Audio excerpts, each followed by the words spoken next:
You know, we're close to the 60 mark of different brands that we represent. It came as a real surprise to us that the parents didn't understand what we actually did as a company. So the objective was educating, you know, the parents and children what we do.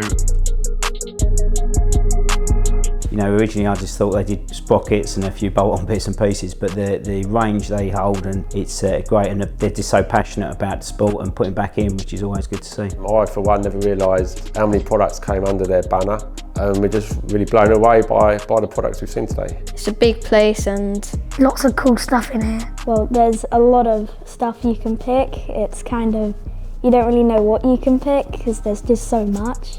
everyone who runs it is really friendly, all the staff, and the amount of brands that they look after and cover is just, you can't even name them all.